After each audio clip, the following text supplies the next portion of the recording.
Í þessari viku mættu Kattisbræður, Óli og Hrafn í Hylinn. Við fræstum ansi víða, lögðumst á dýpið varandi hvaða þýðir að vera veiðimaður, hverju maður að leita eftir, en fórum líka yfir svona tæknilega hluti eins og þurrflugveiði, tauma, flugur, lífríkið og margt fleira. Langar sérstaklega að nefna Kattisbræðrahollin sem að þeir bræður bjóðu upp á í Laxárdal og þau að finna á svfr.is. Það hrikalega gaman að spjalla við þá bræður, þeir hafa allt aðra sýn en flestir á veiðina, þannig að bara njótið. Hylurinn í boði veiðifélagsins Nóatúni 17. Leyfið mér að fullyrða að í engri annarri veiðiverslun getur þú gengið að jafn víðtækar veiðiþekkingu afgreiðslu fólks og hjá þeim Dodda og Gunna. Verslað við veiðimenn. Bílasala Reykjanes sem fyrr með okkur og erum við þeim mjög þakkláttir fyrir stuðninginn. Fylgið þeim endilega á Facebook þar sem þeir eru duglegir að hendi bestu bitur.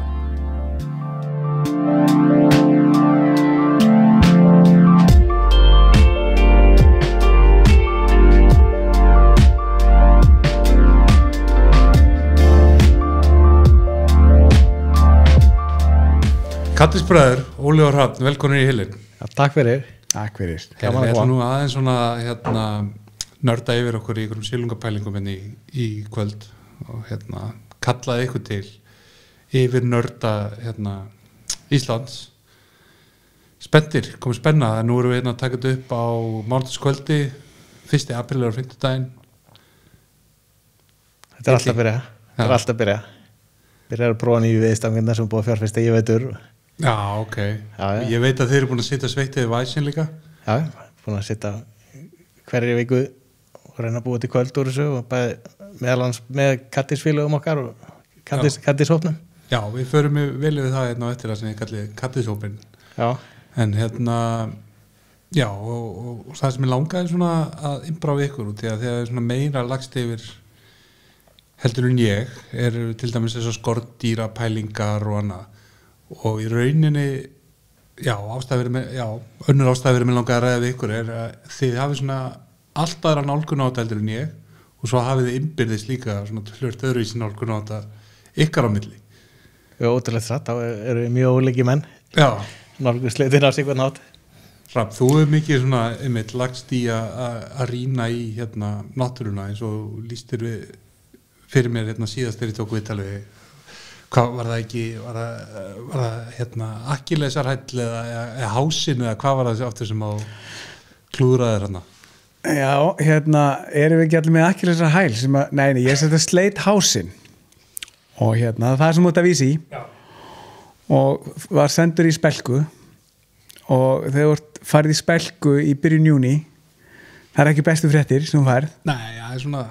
besti tími. Já, og þetta var alltaf áskorun, hvernig ætlar maður að nálgast veiðina í spelku og þú getur ekki farið langt út í ána á spelku, þannig að ég var maðurinn á bakkanum og það sem að gerðist var bara að þetta opnaði fyrir mig bara nýjan vinkil á veiðina, að vera bara við bakkan og sjá bara allt lífið og fiskana og allt hvað þetta er miklu nær manni heldur maður hélt áður en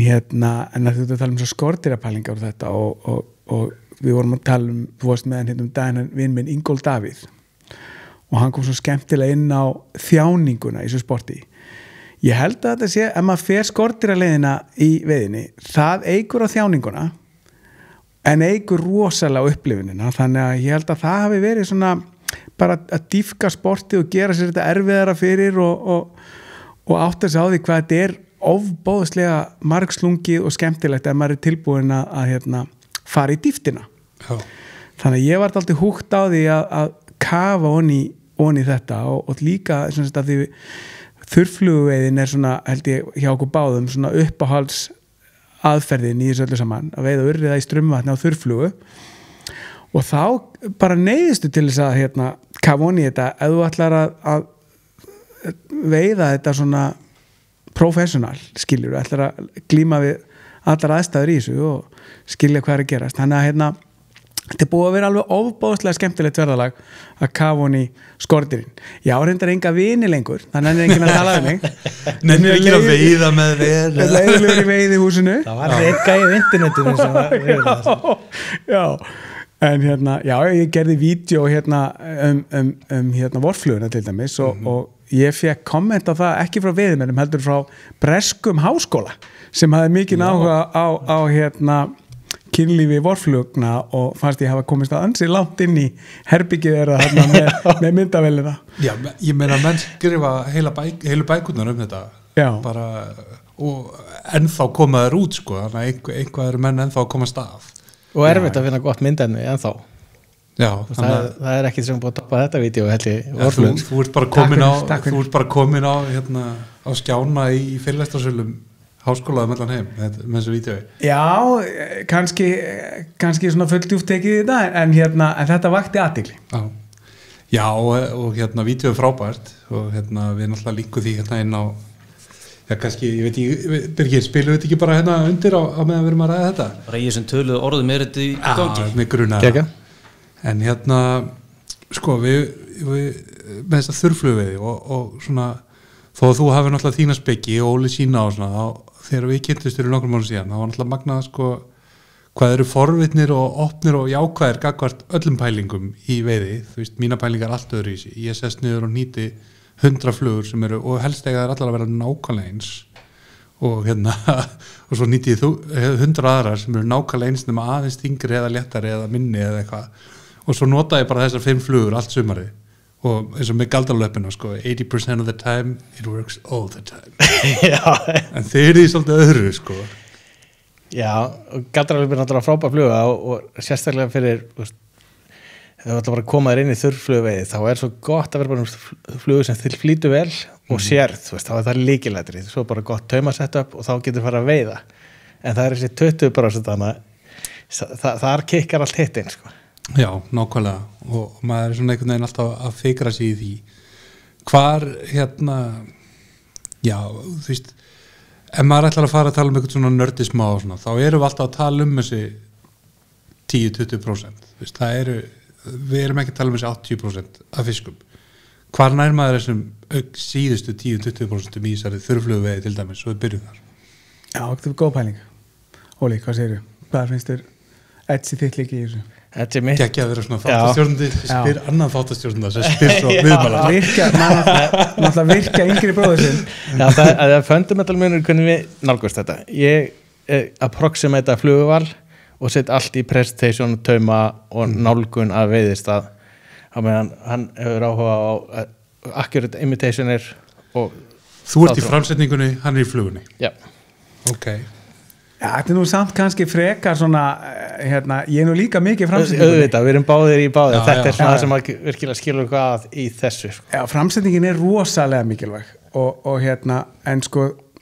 en það er, þú veist, ég hef séð sko með sippokveikjara á einhverju niðurskortnu röri frá McDonald's til þess að líka eftir einhverju klakilki skorting sko. Þannig að þú ert alveg sko, ef við verðum að tala um fíkil þá verður að beigla skeið sko. Já, það er þetta þessi lífsbeki að gera sér þetta erfitt. Þyngja það er allt erfiðar á heroíni. Já, þannig að þetta er eins og Óli er að segja, þetta er þú veist, framsetningin er kannski stæðsta og ná góðu reki á fluguna og vera með þessi reki við fiskinn þannig að hann taki en svo bara er, þú veist, fiskurinn er þannig að hann sér ef að það er mikið frambóða einhverju, þetta truflar marga veiðmenn, sko, þeir kasta á fisk og hann tekur ekkert og það er að skipta um flugur en oftast er þegar fiskur er að vaka þá er mjög oft mikið frambóð af einhverju þannig að ef hann er stöðugt að vaka kemur oft, þá er hann líklega að éta eitthvað ákveðið sem er ákveðið á litin og í ákveðinni stærð og ákveðinni dýpi, því þó hann sé að vaka það er ekki endilega hann sé að taka flugu ofan á yfirborðinu, hann getur verið að taka oftast undir 10, 15, 20 cm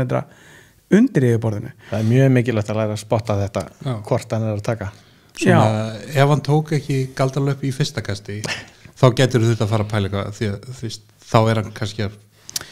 pæla rétt undir þú veist, situr þurrflugan hátt eða lágt, er þetta klinkamer eða er þetta einmitt eitthvað sem maður situr eins og galdalöp eitthvað bara svona ofan á vatninu Já, ef það er bullandi klaka þá situr ekkit galdarlöp þá byrjar ekki þar sko. Þú byrja að vera einhverju nær því sem hann er að borða og sér hvað hann er að borða. Já, galdralöpin er kannski svona leitarfluga, getur við ekki kallað það við kallum þurrflugu eftirlíkingar og leitarflugur stimulator Akkurat. Já, stórar svona sem þú sér vel og ert að leita fiski og veist ekki og þannig er kannski ekki að vaka maður notar oft þurrflugu þó að sé engin fiskur að vaka á yfirborðinu þú getur freistað hans með stóru bita Já, og þú veist að því að það finnst gaman að veða þurrflugu þá bara leitar með þurrflugu og það gengur eiginlega allstaðara sem er með hné upp í mitturstjúpt vatn þá er líklegt að hann komi upp í það sko. Ef er komið dýpra þá kannski óþarf að vera að leita með þurrflugu þar þá ertu kannski með 1,5 stangalegnd 12, 13, 14 fet í taum og ert að kasta bara litlu meira en taumnum ert bara duglegur að labba og vaða sérstaklega eins og í Laxá Já, segjum kannski ekki rétt taumnum en ekki bara stutt körst samt og veist, eins og ég prestir sem maður þá veist að einskipti máli reki sé gott og það heitir dauðareg en ekki reg á ástæðu veist, það þarf að vera hárrétt og það er svo gott að fylgist bara með fróðunni kring og leiðu sér aðeins tifa fræðinu fróðu þá er eitthvað þá ertu annarkvort að laga taumasettupið eða kasthotnið kasttegundina eða hotnið þitt að fisknum og svo bara gripinni þetta er svo geggjað að segja, við erum konið svona pælingar svo ertu komin út í ána og svo tekur þú fluguna og þá tekur hann það er alltaf það er mitt svona maður það er alltaf sáingil það er líka átt ég sé hann ekki og það er drag og svo bara, nei já, þá er hann löngu komin á sko. og maður er búin að samfæra sig á maður þurfa alltaf að bregða strax við og svona og líka sko, mér finnst oft svona þægilegasta rek kannski þægilegasta en furðu gott rek er sko að fiskur sé að vaka bara beint fyrir neðamann sko maður veit að fiski að kasta bara einhverju svona harmoníku kasti í rauninni þú veist það lendir allt bara í Akkurat, það er geggjað sko í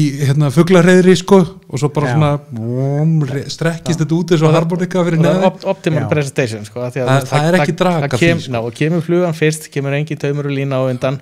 og ekki drag, eða vart í fæðurlínni Já, þetta er góð punktur ef maður er sko venjulega þegar maður er að veða þá vil maður, þú veist, þegar maður er ekki með þurrflugu, þá vil maður að taumurinn leggist, en í þurrflugu veiði vilt að hann leggist í svona lykkjum, í essum út af það er svo rosalega ef þú fer að skoða straum, hvernig hann hreyfir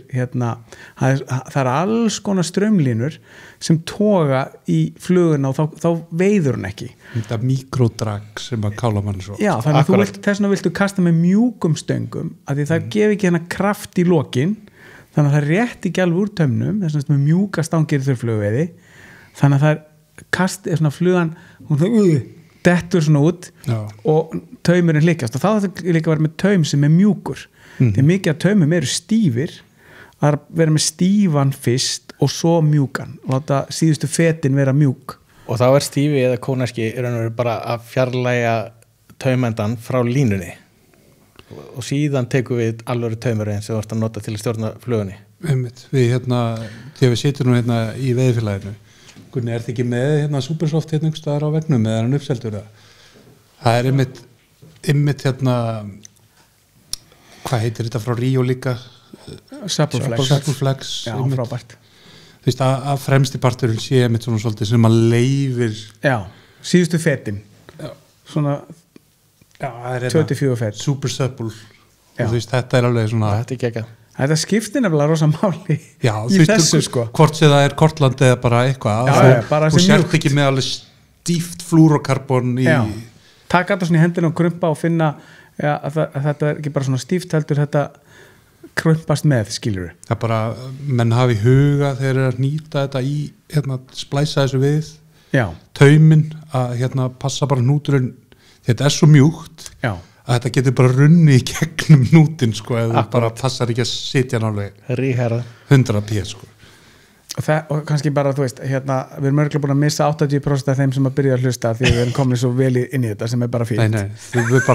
gröfum okkur onni í þessa hólu bara, við komum út í Hvergilandi, sko. Akkurat, sko, en af hverju er maður í þurrflugi? Þú veist, hvað er kikkið í þessu? Kikkið er bara auka adrenalínið sem kemur þegar fiskurinn kemur upp í og horfir á tökuna. Það er bara, þú ert tilbúin við eitt svona á móti kannski, ég veit ekki, 10-20 hinsegin. En það var nákvæmlega mín vegferð í þessu, þú veist, þegar ég hitti ykkur í Laxárdal og þið voru að nördast yfir því að veiða einn á okkur þurrflugu þegar það var engin uppítaka, þá var ég bara, hvað þið að pæla, sko, ég get fyrir 10 hérna á fastantil, sko, með tökuvara, sko. Já, krókilókin og smókin og allar ríkin. Já, nákvæmlega, en svo einhvern veginn, þú veist, þetta er alltaf eitthvað vegferð, maður þarf alltaf að finna sér eitthvað nýtt, sko. Gera sér þetta erfitt? Gera sér þetta umlegt, sko. Þetta á að vera umlegt og erfitt, sko. Dýpka sportið. Já, og þú veist bara, þú er bara verið í sig á þínum forsendum, þú veist. Akkurat. Þegar vikinn, þú veist, þá var ég á þeim stað með langaði að veiða marga fiska. Já. Þú veist, það gaf mér, þú veist, eitthvað. Nú fær ég bara eitt, sko, en ég þarf að fá hann eins og ég vil fá hann, sko. Já, akkurat. Og það er önnur pælingi í þessu, þú veist, eins og þetta sport er náttúrulega bara lífsspeki. Já. Og þú veist, eins og þú ert að tala um, sko, hvernig vill maður fá upplifunina og hvað maður tilbúin að leggja á sig og hvað ertu tilbúin að verða mikill nörd til þess að gera þetta dýfka og fá meira, þú veist, þú veiði fisk á kannski flugu sem þú tekur rétt undir yfirborðinu sem að þú náðir að lesa rétt í lífríkið og setja réttu fluguna og þetta gerðist allt, það er alveg auka hormónaflæði þar, sko, þannig að ná sér í þessi grömm af hinn og þessum efnum sem að við fíklar serotónín og dópamín. Þetta er svo mikið vinn þegar þú nærða að prófa þetta rétt og reiknaður út hvað þarf til og þú skilar því, það er bara svo mikið sigur. Sko, það er eiginlega þegar maður hérna seilublíðu sína sem leðsöð maður. Já, ég hef séð þig því. Já. Sko, það er ekki allar hórur, nei, ok, hérna sleppum þessari myndlíkingu. Það er strax fyrir að aukast áhorfið. En hérna, þú veist, maður er svona orðin að sér brynjaður gagvart tilfinningasveiflunum í þessu, sko, þegar maður er að gæta, sko, þú veist, það er svona, mistu þennan, já, þegar þú veist, maður missi 250 viska eða kúnanir á sem er skilur eða eitthvað. En það er ekkert sem næði mér eins heitum og ég komst bara að þessi sumar, mér langaði bara að garga á kúnan minn, sko, eins og þegar þú færið þetta drauma moment í þurrfluguveginni og það eina sem þú ert að gera er að þú þarft að sko rétt úr línni basically menda einu snu upp og þú er komið 60 plus á þurrfluguna svo kemur stressi á kunnunum, sko, og maður kannast þetta sjálfur, maður er að nýta flugun og fuck og þú heyrir hljóðið með hann að vaka með þú ert að nýta sko, það liggur við eins og hérna upp í Mývatnssveit og í Laxdal, það liggur við maður heyrir í hafgólinu koma og kála þessu, sko, þess bara maður horfa á klukkuna, hún er að vera 11 og bara við eigum hérna 10 mínútur og ég veit þetta er að vera búið, sko, og svo byrjar hann að kasta og maður er bara, þú veist, kunnið sem maður er búin að vera með í mörg ár og búin að gera, þú veist, marga góða stundir og maður er bara, Tómas, hvað er að þér? Akkur, þú veist, það er ekki svo ég sé að byrja að kasta yfir ána, sko. Svo loksins arsnar hann einhverju kasta það út og sér ekki að hann tekur. Já, og svo bara þú kallar og allt í gangi og svo, þú veist, missir hann og maður, þú veist, og þetta eru svona einu móment þar sem ég missi bara, þú veist, ég fyrir að skjálfa bara að tala um þetta, sko. Í staðin fyrir að maður svona yfir, aðja, ok, bara gengur betur næst, eitthvað svona, þú veist, maður langar bara í álpartinu, þetta er svona einu stundu sem maður langar bara að taka stöngina, bara eitthvað, sestu niður, þú ert ekki verður. En þetta er hérna, að líka annað með þurrfluguna, að sko, að þú veist að tala um hafgóluna, en þurrflugvegin, sko, hún er alveg öflug í miklum straum og vindi, eins og bara í logni á flóanum. Klárlega, sko. Þannig að hérna, margir sem halda, sko, heyrðu, það er farið að blása hérna, ég get ekki verið með þurrfluguna, en það breytir ekkit endilega stórmyndinni, sko. Nei. Þannig að ef maður langar að örglega eins og þegar þú fórst að veiða á flugu og ég með allavega þegar ég fór að veiða á flugu þá var manni sagt, sko, ef þú vilt fá hérna stóran fisk á flugu eða lax eða stóran urið þá þarftu bara að segja bless við hina stöngina þína og vera bara með flugustöngina. Það er dálítið líka þannig með þurrfluguna að ef þú ert í á sem er kannski ekkit mikið dýpra en í mitti þá tekur hann allstar þurrflugu. Þannig að það er bara dálítið að segja, heyrðu, nú í sumar ætla ég bara aðeins að stúdera þetta, nota þetta bara eingöngu og finna bara út úr þessu og taka mig upp á næsta þrepi í þessu sporti og læra þetta og sjá hvað þessi strákar alltaf blaður þetta snopp með þessa þurrflugu en fá þetta bara, þú veist, í æð með því að fara í gegnum þjáninguna, fá kannski ekki eins marga fiska og læra og horfa á vídeo og þetta allt saman, það náttúrulega rosa mikið af flottu efni, en samt ekkert held ég efni búið að toppa hérna Gary Borger sem að við horfum á hérna í den besta við-vídeó sem við nótti verið gert. Er þetta á YouTube? Ég held að, við ekki linka á það bara líka. Linkum það. Þarna við lærðum allt meira og minna þarna, bara öll triksin í bókinni. Svo vantar náttúrulega svolítið kannski Íslands content, voru nú á Óli hérna, stórun okkar, dagbókurri að bæta nú eitthvað á því. Já, frábært. Svo ætlum við nú að reyna að gera eitthvað í sumar við strákanir. Já, er ekki? Jú. En til að bæta við, sko, því að confidentið besta veiðtækið eins og við þekkjum. Að þú ætlar að fara þetta, það er bara rosa gott að hengja litla púpu undir stóra þurrflugu, þá ertu með konfidensi, hann tekur á púpuna ef hann fer ekki í þurrfluguna, þá getur alltaf haldið þessu bara frá. Já, mér finnst það ekki verið að sama, þú veist, því að þetta flækist, sko, þú veist, það var allir held ég í gegnum svona tímabil þar sem við erum búin að sjá nokkra fiska geta tökuðana sinn og samfærast það að þeir alltaf hægt að nota tökuðara og nota bara svona stórar fóm bjöllur sem tökuvara sem gott og gilt sko í einhverjum aðstæðum og þeir eru kannski að spenda sko 2 púpur á sko 1,5 metra taum eða 2 metrum. Já, nei, alls ekki, þú nota bara eina létta en leiðu sérðan koma í hitt þá bara klippir hann af eins og skot af því að hitt flækist bara í botni við fiskinum og verður til veisans. Já, og svo setur í fisk og þá kemur slí og hitt og en ég byrjaði mitt svona þeir sem að fylgja mér á Instagram að það eru ekki farið fram í þeim í sumara, þú veist, það var ekkit frábært dræflæ hérna í Laxánni, nei, þannig að ég var komið með eitthvað svona ólega stóra bjöllu sem að ég var bara að láta kúnana mína sem langar að veiða þurrflugu bara kasta kannski allan daginn, sko. Já, varstu með svona lítinn andarunga? Já, bara þú veist, straumflugungur nr. 6 ég byrst myndað sem en hérna svo bara annars lagið bara poppar hausin upp og tekur hann, sko, þú veist, ískalt, sko, og þú veist, bara slitta og ógeð, sko. Já. Svo bara annars lagið með 1 klukkutíma eða eitthvað, kemur upp og tekur hann, sko. Og þá ertu líka með alveg öngul og svona og bara geta tekið á sig svo sem streamer, sko. Akkurat. Það er bara geggjað, sko. 1 klukkutíma á þurrflugu, það er ekkert meira það. En þetta er aldrei, það sem við erum að tala núna er að selja þurrflugu, ég bara datt að því við sittum hérna inn í veiðfélaginu, sko. Ég bara hugsa alla strákana sem nú að kaupa Euronifing stangirna núna í allar vekkur. Við erum að starta einhverju nýju hérna. Það eru aldrei þreytir á þessu, sko. Nú þurfum við, sko, Euronifing stangirna eru búnar hérna, það er fullt af 10 fyrir 5 minna. Mjúkum 5 sem það er að vera að færa. Það rýma lagir fyrir 9 vörum. Nei, en hérna þetta er nú bara svona smá djók en Euronifing stendur en það verið sínu en þú veist, eins og maður segir maður fer alltaf gegnum einhver tímbil í þessu líka það er bara alltaf að gera eitthvað nýtt það er bara að halda challenge-inu og ég fór til dæmis búin að fatta þetta allt, sko. Ég fór í sumar í ás sem að ég aldrei veit ég áður sem er svona þekktari sem lagsveið á en á Silungasvæði líka, sko, rosalega röð, köld og ég sá ekki alveg hvar veiðistæðin átt að vera í þessu og eitthvað og þá bara reymaði ég á þessa bjöllu og bara kastaði bara hliðin á straumum og í liggunur og þú veist, það er ekkit rosa mikið frambóð þannig að þegar það kemur svona stór biti fljótandi niður og það var bara bleikja á urriði og allt í þetta, sko og ég sá aldrei fisk vaka, sko ég held að við fengið, sko, örugglega 15 fiska þarna bara á hálfri vakt, sko. Það sem minnum að það sem þú að segja, sko, ég lærði rosalega mikið því að fór að nota þurrflugu hvar fiskur liggur að því maður kastar þurrflugun í þessa lignu polla fyrir aftan steina og fyrir framan steina og meðfram bakkanum þar sem hann er að éta og í fróðulínum og maður fyrir að læra svo mikið að þú sérð alltaf hvað hann tekur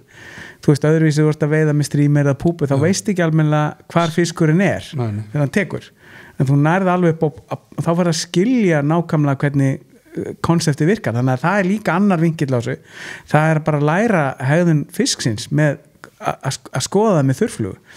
sem þegar þú ert að veiða blind með þurrflugun að þá fyrir að vita nokkurn veginn að því að þeir taka náttúrulega bara það sem þeir eru þannig að þá finnur mjög fljótt út hvernig legustæðaprogrammið er hjá urriðanum, sko, þannig að það er annar skemmtileg vinkill á sig að þú lærir það konsept allt saman Ég fór svo aftur hérna í sumar setna og þá lögðu við bílnum hérna og byrjum að labba og löpum hann eitthvað lengst upp en bara svona hliðin á bílnum það bara, var svona steinn, þú veist, þetta alveg stríður grunnustrengur sko, bara, þú veist, bara upp í ökla eitthvað leis. Einn steinn, ekkert svo stór og smá pollur. Ég hendi bara hann einhverju galdralöppu, einhverju bjöllu að núti og bara í fyrstkasti, þannig einn fiskur, skilur. Og þannig örugglega alltaf einn fiskur. En þú veist, þú myndir aldrei stilla þér upp og veiða þetta eins og vera að stilla þér upp í eitthvað veiðistað, sko. Nei. Þannig að þannig ertu bara með flugun í hendinni og þú labba bara og kasta bara á alla bakka, alla steina og þú veist, það var ekkert fiskur bak við alla steina en svona annarslægiði mitt 1 klukkutíma eða eitthvað poppar ykkur upp einhver staðar og þetta er sama eins og við lögum svo rosalega mikla áherslu á þurrflugveiðin í svo mörg ár kannski dróðumst aðeins aftur í púputækni og svoleiðis svo til við fórum að taka það upp aftur og þá fórum við að finna alltaf veiðistæði þegar við getum vita miklu hraðara vatni sko. Þegar þurrflugunni þá þarf alltaf að vera með þessi 2 fet á sekundu við hliðin á 4 og allt þetta sem náttúrulega gerist líka á 4 fet á vatni bara undir og með púpuna þá fer allir að finna með svona hraðara vatn sem þú ert að fara að finna hann í og alltaf stækkar á henni hvers getur maður að finna einhverja nýja tækni og einhverja pælingar og þetta gerir þetta svo ógeðslega skemmtilegt bara eins og við konum með tankarastöngin í fyrra í Euroni Pink Feeling Er það næsta, þú veist, þegar maður er þurrflugan, já, ok, þetta er frábært skemmtilegt og hvað svo, er það tankara? Þeir segja sko að maður hafi tapað þegar maður fyrir tankara þá sem maður orðið geðvikur sko. Er maður það ekki bara í svona kubl og í sandölum og með tankarastöng og gistir í tjaldi við hliðinu og veiðhúsinu þá ertu bara hann ógeðslega heilagur sko. Þú þarft ekki að vera í vöðlum því að þú gengur á vatni sko. Já, það er það sem ég er að segja og nýta hrossára taumana sjálfur og svona Nei, það er mjög áhugavert þetta tankaradæmi, þetta er svona minimalismi í þessu Já, svo setur ykkur fisk og þú þarft svo að henda stönginu á eftir honum því að fyrir þá sem að þekki ekki tankara þá er þetta japansk aðferð og það er eitthvað bambusbrygg og bara spotti bundin framan og bryggið það er engin lína og ekkert hjól það er bara 4-5 metrar eða eitthvað og þetta er ekki brjálað veiðtæki fyrir þetta veiðir ósa vel sko. þetta eru 12-13 þetta stangir og mjögum endum og finnur púpunna bánsa og þú getur veitt alveg brjálaðislega vel en það tekur það er svolítið svona apa Óli er sem farin að vera í sandölum með tankarastöng ekki í sandölum en það er næsta skref Nei, og þetta er bara novelty þetta er ekki eitthvað, ég ætla ekki að vera tankara við maður hér eftir en þetta er rosa gaman, skemmtilegt novelty og sérstaklega bara gaman það fylgir þessu flugubóks með pláss fyrir eina flugu og það er bara veiðisett og það festist á stöngina þannig að þetta ekki með neitt annað en þetta er svona novelty skemmtilegt sko. Það var vinnur okkar Mörður sem að færði svona stöng og þú fórst að prófa þetta mikil stóru veiðmaður og kom með okkur í Kattishólin næstu við all, hann er svo duglegur og hann mætti mér svona stöng í fyrsta hólið og ég var rosa spenntur fyrir þessu og við vorum eitthvað aðeins að prófa þetta og hann var svo gaman að ég hafa á þessu hann gaf mér svona stöng árið seinna það var bara brjálæðislega gaman sko. Þannig að nú sendi ég honum alltaf myndir í sitt í fiska á þetta Fyrst skil sem ég sá þetta var reyndar orðin alls mörg ár síðan nógu mörg ár síðan til þess að við ekki það var Amerikanin sem var að gæta með mark í Kjará það var svona við þurftum að prófa þetta hana við kíktum út kannski svona ekki á veiðitíma eða bara nóttina það var einhver lax sem að tók hana og tekkara svo stengir bara hent úti og bara við bara hlupum á eftir maður og úti og við náðum honum ekki það var aðeins til og mikill ætlast að hérna sitt í eitt svona 6 pundara alveg krómaðan skólu svona en þetta er svolítið gaman í dalnum út að áin er ekki dýpra en þetta og getur alltaf sótt stöngina og hún er ekki först eða einhverjum 4 metrar heil sko. Það er einhvern forvitin það, náðu stöngina eftir laxina? Já, við náðum stöngina en svo náttúrulega bara sleitar allt í drassi sko. En það er alveg ótrúlega hvað er sálfræðilega erfitt að sleppa veiðistöng þegar fiskur tekur það tók mig mörg skipti sleitur og mörgum fiskum á og ég bara gat látið hennar frá mér, þetta er bara alveg instinkt að halda henni Þetta er aukinn þjáning að henda stönginu sinni úti þegar þú ert með stóran fisk á Það er þjáningur Mér langar að spyrja ykkur aðeins út í eitt sem að Óli snert á þessi 2 fötliðin og 4 fötum og hraða vatni og svona hvar þú kastar og svona Já alltaf taka þetta og ég taka hana Já, það er bara fiskurinn hann er alltaf að leita að stað þar sem hann hefur að náðugt og fær matinn á færibandi. Það er þessi jafna, öryggi, súrefni og fæða. Akkurat. Og segjum bara að þú farir inn á sushi stað, svona færiband, sushi train og þú getur setið við það sem eitt færiband kemur til þín. Svo er náttúrulega besti staðurinn en þar sem þú situr og það koma 2 og þú situr á milli þeirra. Þannig að stæðstu fiskarnir velja sér það sem, það er kannski þessuna sem verða stæðstir líka, að þeir leggjast í ströyminn þar sem þeir hafa náðugt, það sé svona, þú veist, nægilegt vassmagn til þess að það komi súrefni, þeir eru ekki á steindauðu vatni, þeir eru ekki beint aftan við stein til dæmis, þeir eru tölvert neðar þar sem að vatni kemur utan steinin og byrjar að þrengjast aftur og það er svona ákveðin blettur þar sem að er akkurat prime staður fyrir stórunur að liggja á með færibandi hliðina ekki hringstreyminu það er sama eins og sushi train það er erfitt að þú verður að hlaupa eftir bökkunum út allt, þú vilt fá það á þægilegum hraða og beintir aftur steinin, þar er hringið og æti fyrir út allt, það er þegar að fyrir að koma stuðut í áttina fisknum, þá hann liggur þar Já, þegar það saminast línurnar sem brotnar á steini, við höfum að taka veiðista sem er fyrir neðan stein og þá saminast vatnið, hraðavatnið fyrir aftan og það er oft aldrei lína, getur verið aldrei löng svona lína, þar sem hann liggur í, þannig að það er eins og þessi saminning, þannig að það er ansið nálagt honum sushi færiböndin, þannig að hann rétt þarf bara að hreyfa höfuð, þú veist, þetta er bara fullkominn staður. Og frábært að segja að þegar þú segir löng lína, þá er þetta stundum 10-15 metrar. Já. Það er kvöldlega strik og það er rosa erfitt að greina og horfa á fróðuna, bara langt fyrir eftir svona stein og sér bara í pínu svona fróðusentimetri er að fara hægar en allir hinnir. Það er staður. Og þetta óður maður alltaf yfir að því maður var alltaf að veiða fyrir aftan steinin, þannig að núna veður maður vel niður fyrir og veiðir einnig að veiða upp þessa línu og þá kemur annað triks í þurrflugveiðinni sem myndi aldrei að þú ert að kasta á hraðavatnið þannig að láta fluguna lenda í þessu striki þannig að það er svo stuttu tími sem getur veitt, það er bara það byrja lína strax að toga í kannski 2-3 sekúndur og það er allt í lagi, þá bara kasta við næst og svo kannski ferðan á tökum að því að kasta þannig að línaðin fari ofar þannig að það tekir lengri tíma að koma þannig að þú fyrir að læra svona aðeins Gary Borger heldur ekki að fiskurinn hafa kannski 10 sekúndur til að virða fyrir þessi fluguna bara svona Já, þú vilt alveg gefa honum allan tíma sko, hann púlsar ekkert í flugunni eftir að skoða hana lengi sko, þeir geta trakka hana mjög lengi, ég horta fisk trakka flug 4-5 metra við hliðina á mér og taka hana á endanum sko. Já, fylginni niður, já en það er annars sko, eins og í þessu aðstæður þá getur líka verið betra að fara bara út fyrir línuna aðeins upp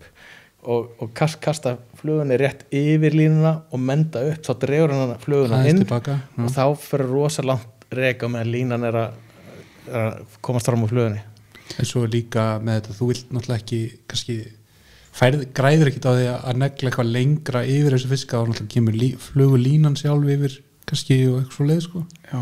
það aldrei setja línu, það er bara að þú kastar tömnum aðeins yfir og mendar upp og þá dregst flugan tilbaka og þá ertu komið lúpu upp sem að vinnur alveg heil lengi niður þetta teil Hann var skemmtilegt í sé hérna á mælinum það er bara einn að hlusta núna þannig að nú erum við búin að finna þennan eina sem að er í þessu nörda hópi hérna Kæm ykkur óvart Þannig að þú sem ert að hlusta sæll, þú ert ekki einn Já, ég meina, ég veit ekki hvort það sé kannski einhver sem er að horfa sem er einhvern tíma farið inn á einhverja klámsíðu eða eitthvað Þú veist, það væri ekki allt þetta skrýtna stöf framleitt nema að sé einhver að horfa það, sko. Það er bara svo leiðis. Við erum alveg komið þangað, ok. Við erum alveg þar. Við erum í hérna að fóta einhverjum kokkál, sko. En þessi Gary Borger-vídeó, hann útskýrir þetta mjög vel. Hérna, gaman fyrir menn að hafa, og það er líka annað sem er gaman við þessi Gary Borger-vídeó. Að þau eru tekin hérna, þau eru búin til 1980 eitthvað og það er eins og að horfa á Dallas þátt, þú veist, músíkinn og grafíkinn og þetta hann að auka bónus stórt hann og einhverja gummivöðlu með belti og rosa flott sko. Vöðljaka með axlabúð það er margt þarna sem að kemur skemmtilega óvart þegar maður fyrir að horfa á Gary Borger með hár sem er svona 15 cm í þverjumál þetta er mælið með að stúdera þetta eins en manni langar að taka þetta áfram þetta sport með þurrfluguna. En eitt það er líka sem að gerir Laxá, bara hvort sem það er, hvort það er bara frá Mývatnssveit og bara niður, það sem að fyrir að vera svo dýrt að veiða út í að það hanga nokkri laxar á stundum á góðum degi það þessi fróða, þú veist, hún hjálpa manni ef maður fyrir að skilja það sko, að þú ert meðrunni svona tauma sem að leyfa þær að lesa miklu meir í straumin heldur þú ferði í svona minna næringaríku vatni algjörlega, það er lykilatriði sko. og svona átt að sjá þessu, þú veist, water cushion fyrir framan steina og hvar eru straumar að mætast og ég var einmitt fyrir ekki að ég greið fram með það því að við talum fróðuna sko, ég er með svo skrýtna vinkla á þetta að því ég er að 80s kynslóðinni sko, þar var Geiri Sæmi lag sem hétt Fróðan og það var einmitt í útvarpinu daginn og það byrjar með svona þú ósýnilega gyðja og þá sá ég fyrir mig Fróðuna í Laxárdal þannig að sjá hvað maður er komin djúpt í súrleikan það er svona fengu við þig þú ert æðisti prestur í súru með hérna tenkkarabróðinu mætir á Sandsæriðin sportbíl já þannig að það setjum linka á þetta lag líka alveg 100p þetta er náttúrulega geggja lag sko. Já, þessi fróðupælinga og þetta er rosa skemmtileg pæling og þetta er annars svona önnur vísbending fyrir þá sem er í þurrflugunni að elta fróðuna það sem hún safnar saman, það er farið að vera hint að það sé eitthvað annað að safna saman heldur bara fróðan, þannig að æti og sérstaklega eftir klag þegar það er einhverjir svona stilborn flugur fara að safna saman í þessum fróðulínum og þá getur það orðið alveg trillt ég man eftir eins og bara einhver svona fyrsta minning minna af svona einhverju almennilegri þurrflugu ég var hérna upp á Skagaheiði í svona læk sem rennur á milli vatna og áinn tekur skilur vinkil beygju en hún er alltaf sko að reyna að sleppa því fyrir beyguna og reyna að fara áfram þannig að hún er svona að byrja að vinna sig inn í bakkan sko og byrja að svona snúa sér í hringi og grafa og í þessu hringstri með bara svona þú veist, góðu fróðuhattur og þarna, þú veist, voru alltaf einn og einn og þarna týndi maður upp því í fróðunni er náttúrulega fluga líka það er ekki bara fróða sem safnast þarna fullt af lífi og líka sem fróðan gerir að hún veitir skjól fyrir fiskin líður vel þannig að þeir geta farið mjög grönt ef það er fróða og fróðar oft kemur, þú veist, ef það til dæmis blæsa landi þá fer fróðan og færist hún hérna nær landi fróðulínan kemur nær landi og við oft verið að veiða bara fiska á 20 cm dýpi stóra 6-7 punda fiska og undir fróðu af því þá, þú veist, þeir eru ekki styggir af því það er eitthvað frá ofan þá sem að þeir skynja sem venn þannig að þeir svita engin fugl sem að verðum að segja þess að sögu sko, þetta var ævintýralegt við vorum inn í dalnum og það kom bilu austanátt sko, þannig að bara enginn fór út úr húsi við varum alltaf spenntir svo alltaf á hvaðan drull okkur út og svo fórum við að taka eftir því að fróðan bara öll komin út á Vesturbakkann og bara þykk og vorum eitthvað að labba með þar svo sáum við bara goggana koma bara upp úr, bara stóri goggar koma upp úr og floff geta og grípa og svo sígaði svona rólega niður og við fundum eitthvað svona epoxímaura þú svona svolítið grötarleir og svona neglaðum niður í fróðuna til þess að ná þeim í gegn þannig að þau myndi sjá og svo kom bara goggaður upp og þannig settum við fullt af fiskum sko. alveg brjálæðislega gaman Þetta er nákvæmlega eins og gerist upp í Köldukvísli í Farafossi kemur svo mikið fróða úr fossinum urriðin er alltaf meðal risa bara damm sem geta hangið í en þeir hanga á 30 cm raunkanti sem er bara 5 cm fróða og maður að henda bara maurum og risa galdraðum bara slamma hona koma þér það er magnað einhver aðri sér líka pæli í þessu það negli fróðu sko. og þú kemst alveg upp ef það er fiskur að vaka undir fróðu þá getur sett puttan onni og gá hvort hann býti puttan ég staðið á stöðum í Mýjarsveit fyrir það sem kannski eru staðkunni það er sem veiðist að gablin og pollurinn hann að það er komin út í stendur efst í hóstaði og veður hann aðeins upp bara beint upp að einu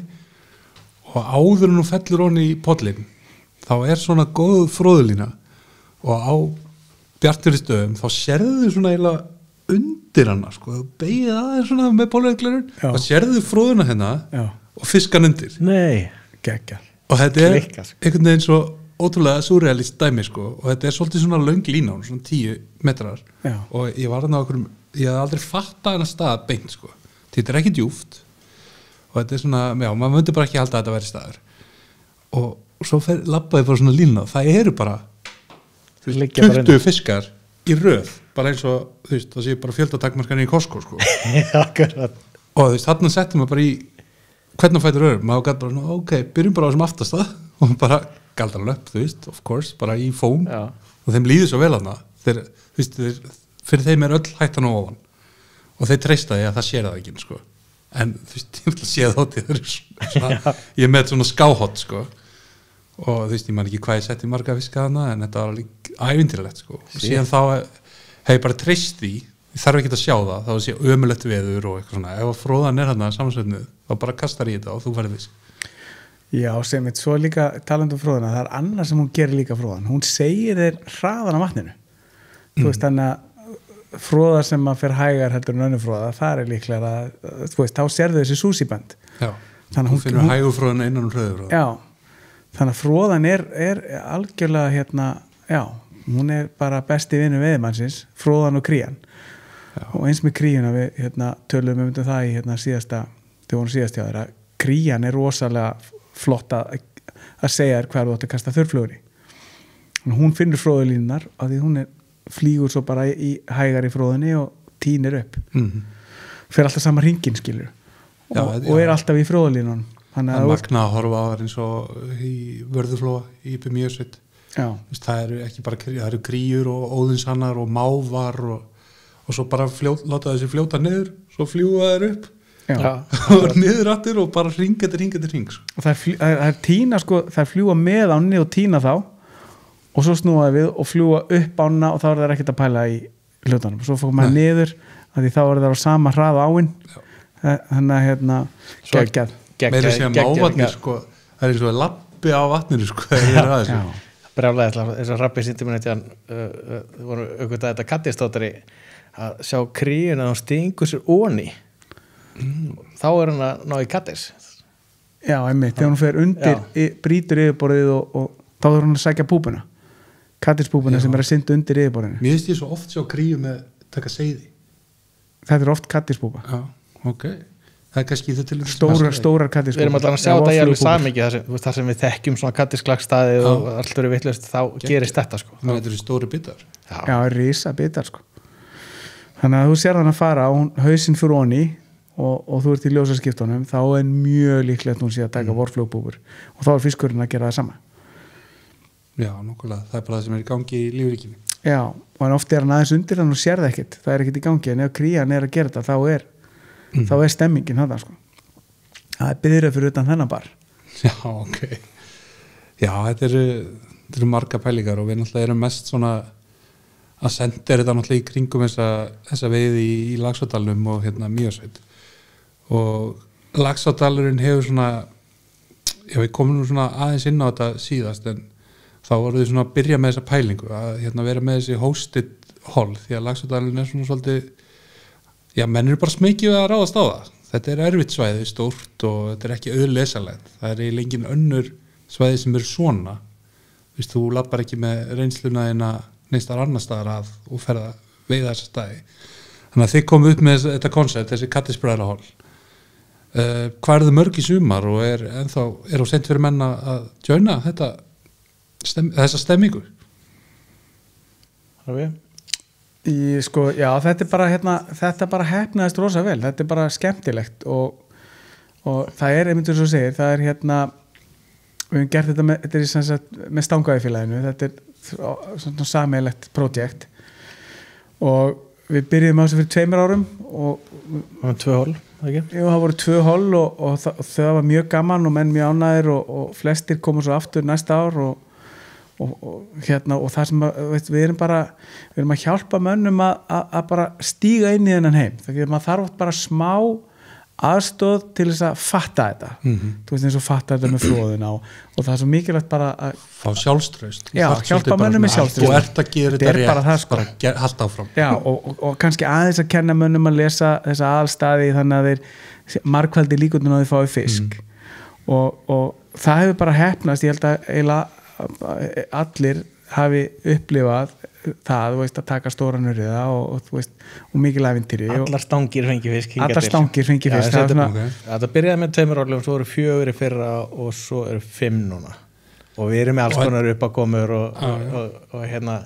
Það svona, þú veist, það er verið að teikna upp staði í hátteginu og svona að reyna að maksa það möguleika menna og meira það, við förum með fólki út í á bara eins og við varum að gæta og heimsækjum alla, tekkum á stöðinni, ef við erum ekki vandræðum þá förum við bara út í á eins og maður vera að gæta og þetta oft bara einhver smáatrið, kannski það veið á þurrflugu, þú bara ert að kasta og langt, skilur, það bara stitt í línunniðinni og þá fer það að veiða miklu betur og oft bara svona lítil atrið sem að kannski þú lagar ekkert nema að sé einhver sem að kannski getur bendir þér á og gæt kannski, þú veist, fyrir okkur silungarnördana ofta eitthvað sem að við horfum ekki að fjárfæst í þannig að við erum eiginlega að fylgja með þarna því að við erum að fá nýjan hóp manna hann inn í Laxárdalina því að þú veist, menn hafa verið að hika þannig að það þarf að stekka mengi þannig að það fjölgaði hólunum og það held ég að verða uppselt í júnihólin okkar það er minni þurrfluga þá er meiri púpa á streamer ekki vannmeta samt bara stóru fómbombarna en ég er að stilla væntingarnar en svo er ágústhólin að þau eru 2 og það er ennþá laust allavega í fyrra hólið, man ekki hvernig þetta er kringum 10. ágúst setna er fullt, það er eitthvað laust í fyrra hólinu og svo er eitthvað svona smá tíningur í 2 júnihólum held ég 1-2-3 ástangir og það er skemmt, þetta er rosa skemmt því að fólki mætti þarna dálítið til þess að læra og prófa eitthvað nýtt og taka skref áfram, þannig að það er mikil upplifun, það er rosalega upplifun að koma á nýtt svæði og sigra, skilurðu og fá kannski fisk á þurrflugu og eitthvað sem aldrei gert áður og í þessari stærð þeir eru rosa stóri fiskar þetta er bara þetta er stóri smálaxar stór hlut af lögson stór hlut af urðanum eru yfir 60 cm skilur þannig að þetta er orðnir þú veist meðalþyngdin eru í kringum 5-6 pundin meðalþyngdin þannig að þú veist svo það minnan 8-9 punda fiskar sem oft náttúrulega erfitt að ná þeim í svona strömvatni og grunnu vatni þannig að rosalega rókur þannig að þú heyrir hljóð úr fluguhjólniðinu sem þú heyrir hvergi annar staðar þannig að var þessi var góður þessi, ég ætla að munna þennan þetta snerti einstakjarna við ætlum að mæta heilurinn við ætlum að koma til ykkar í júni og bara útrúlega spenntir er það ekki? það má vera það alveg sko, ég var einmitt að græða með frí í dag var það ekki? Jú, þetta er komið ég ætla að leggja stað bara degi fyrir ég leggast að 3 dögum fyrir ég er í viku held ég með ykkur, ég er 2 hólum þannig að það verður bara ógeðslega gaman þetta þetta er challenge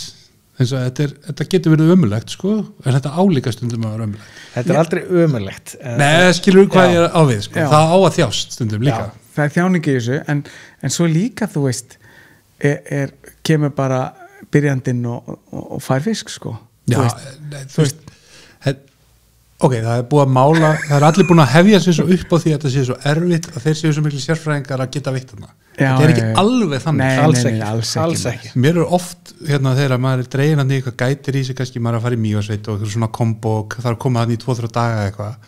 maður er oft bara náða að redda sér á því að fara bara út tökuvaran vaða bara nógu mikið, kasta bara í kringum alla steina og þú veist þá dettur inn einn og einn þetta er bara fiskur eins og í öðrum ám þetta er bara urðið það er bara staðirnir í þessar á eru aðeins óútreiknanlegri heldur en mörgum öðrum vatnsvæðum þannig að það er svona svo gott að fá smágætar í og þá fara ok, þetta liggur svona, þetta liggur hins eginn þá fer bara að veiða svo er náttúrulega þessar myndir ykkar sem þið teiknið þetta í húsanum það er nú, maður er mitt stundum þegar maður eru plataðir í einhverja leiðsöglanda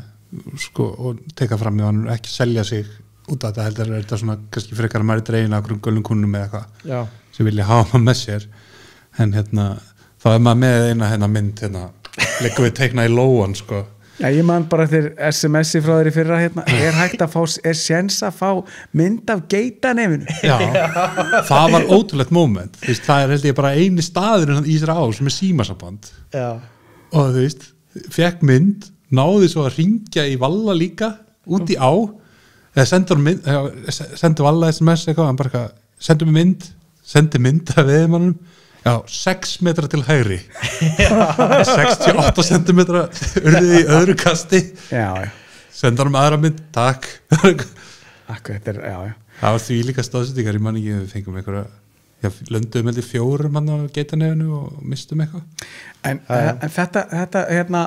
þetta er líka aftur lífsbeikin í þessu sko, að ég uppgötaði svona tildulega snemma að þetta væri geðveikt og þetta væri erfitt og þetta gæti bara orðið ævistarf að finna út úr þessu skilur við og þetta er bara búið að vera og það er svo gaman að finnur svæði sem þú verður aldrei fullnuma í og það er alltaf nýtt og það er alltaf komaður óvart og það eru breytingar, það er að breytast veiðistæðin, það er að færast til steinar og sand og rennsli er að breytast og fiskurinn er að breytast og lífríkið er ekki alltaf eins og það er og þannig að þetta er bara eitthvað svona já, ég tók allan sjálfur persónlega það ákvörðuna að ég setti mörg ár, keypti öll mínu veiðilyfi bara í Laxárdal og ég man eftir að Stangavélagið tók við þessu og þetta datt svona niður í vinsældum það svona, þú veist hækkaði aðeins verðið þá en núna er það komið bara á sama stað og það var veiðin datt náttúrulega niður líka því sleppingum hætt og svona, það eru svona örgulega margþætt sem við munum ekki leysa hér sko. En ég man, ég samdi bara við konuna og þetta var bara, ég keypti 2 vikur og ég var nánast einn í veiðihúsinu í 2 vikur og bara setti bara veiðibudgetin mitt í þetta og ég er náttúrulega uppskera rosalega mikið á það í dag að ég lærði rosalega mikið og hitti náttúrulega frábæra menn þarna eins og Bjarna og Ásgeir og Jóna Alstein og allar þessar snillinga og maður sem maður lærði af en það er aldrei líka gott að horfa á þetta þannig að þú veist, ef maður finnur svæði og það eru stóri fiskar og þá er þetta mjög líklega erfitt og bara gefa sér space og gefa sér tíma og taka smá lífspeiki á þetta að vera ekki að lúser þó maður fá ekki 2-3 vaktir í röð og verði ekki vara það er bara hluti af þjáningunni sem að gera þetta síðan þú veist að þú getur komið þarna sem eftir ævinar og verið að uppskera og upplifa og sjá nýtt og náttúran og allt þarna er náttúrulega ótrúleg sko þannig að já, þetta er mín lífspeiki með þetta næra að vera ævikonsept að finna út úr þessu þetta. Ég held allir sem er eitthvað að gæla við það hvort að þetta sé eitthvað verið þá er þetta kattisbræðra hól dæmi svona svolítið gott tækifæri, þú veist, þú þarft ekki að borga fyrir gæt, fær samt þess að svona þetta kickstart og svo ef þú ert vanur að vera í laxveiði eða eitthvað svoleiðis, þetta er aðeins annar taktur, þú ert aðeins að íta slow-mo og velja momentin til að veiða og það er engin svæðaskipting á vaktinni veist, þetta er svona getur þess vegna veitt einn veiðistað heila vakt sko. Léttilega og þetta er líka bara gaman að segja svo, ég er rosa gaman að þessari veiðmanna sálfræði og lífspeiki og þessu svona lífskúnstnera konsept í þessu bara farðu allaleg, bara stólpípa úr með jógurti sko. Það var bara eins og ég var að gæta vin okkar og hann kom á svæðið mjög stressað, nýkomin á vinnunni ferðalagi að keyra hérna norður í einum rykk og mættur á bakkan og bara stressaður og náði bara ekki, veist, köstin byrjaði bara að kasta og þetta fór ekki eins og fór í flækju og þetta fór ekki eins og þetta var að bara kallaði hann í land og sagði bara heyrðu vinur, þú ert bara ekki komin í sónið, við bara spjöllum bara aðeins saman, fáum okkur kaffi og tökum bara spjall á bakkanum og slökum aðeins á og leggjumst bara aðeins í mosann og öndum að okkur og horfum á fuglalífið og bara slökum aðeins á og eftir að hafa búin að segja mig hvað lífið væri erfitt og mikið gengi á í vinnunni og menn undir miklu álægi eins og við vitum, svo bara fór hann að slaka og axlirna fór að síga niður og hann segir alltaf, nei, er þetta ekki fálki? Það var svona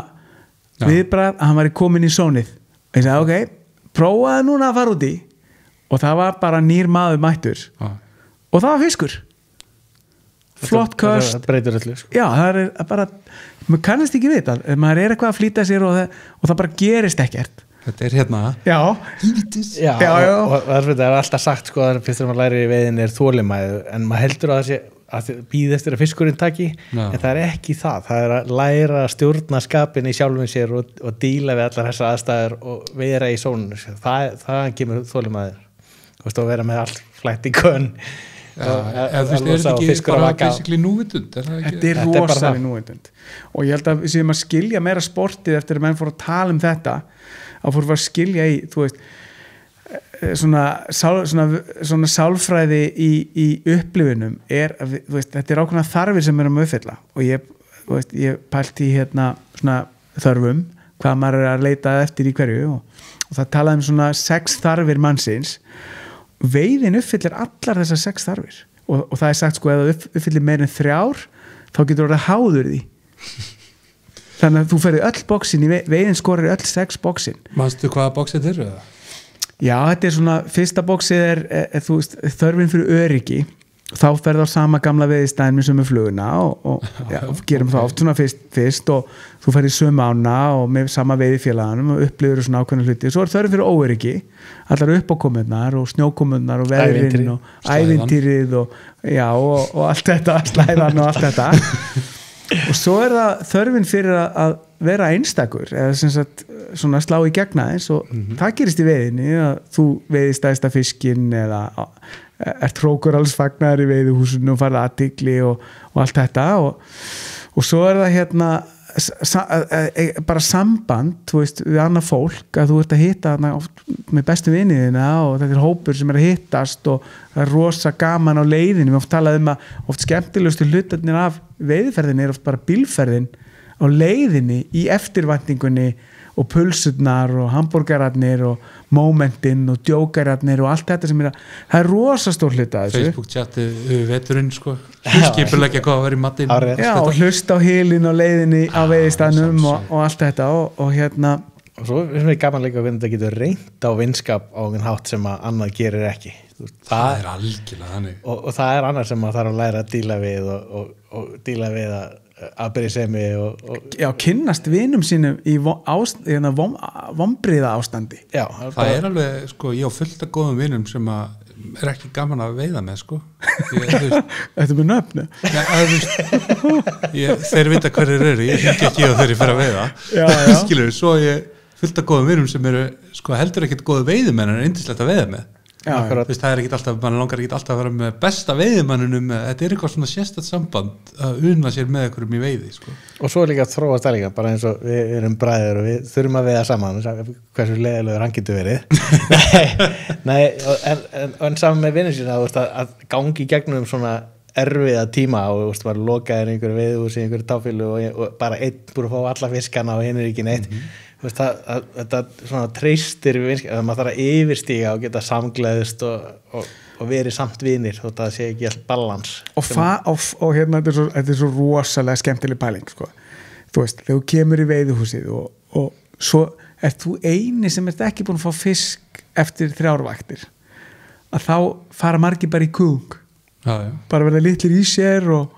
þú veist þetta tekur allan karakterin og það er svo gaman, þú fær tækifæri þú veist, næsta ári kemur aftur þú veiðir ekkert, hvað ætlar að gera? Ætlar að vera aftur bara lítill kall og vera bara inn í herbyggi eða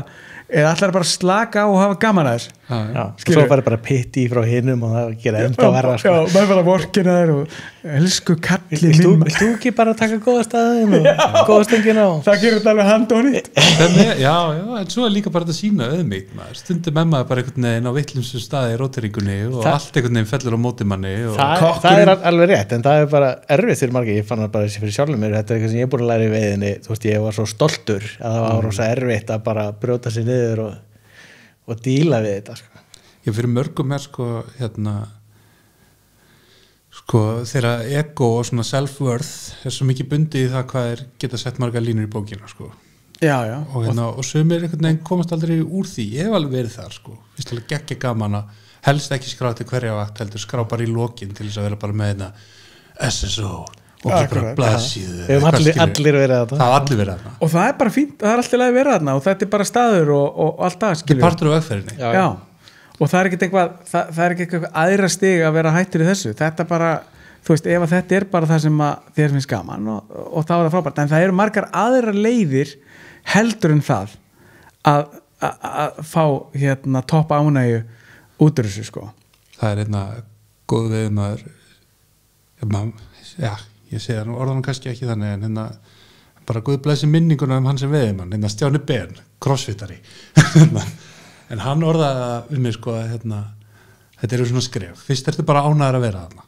svo ertu rosa ánæður að fá 1 fisk svo ertu að fá marga fiska svo ertu að fá stóran fisk svo viltu fá sko fisk á þurrflugu eða svona, svo er búin að því og aftur bara nánar að vera það. Já, þetta er nefnilega frábært. Just happy to be there. Já, þetta er nefnilega hérna, og það endanum er þetta bara, þú veist, þetta er bara nokkri dagar á ári sem maður er, og líka allt skrautið í kringum. Það var eitt sem að hérna,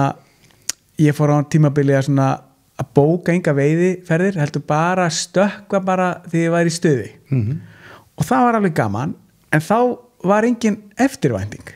Nei. Það var svo jólin varu allir á morgun skilur við, þannig ég, ok, þetta er ekki alveg að skila hérna nóg mikil stemmingu, þannig að það er engin jólalög í útvarpinu. Akkurat. Það er engin hérna tróðið í kringlunni það er engin fyllir í vinnunni hérna, ég þetta eitthvað grísabók. Ég er nú ennþá að fá bara í skóin sko, ég er ennþá þar en hérna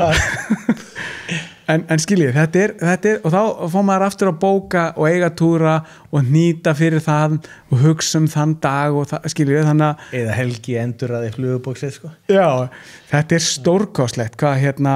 þetta er mikið ferðalag og margir vinklar og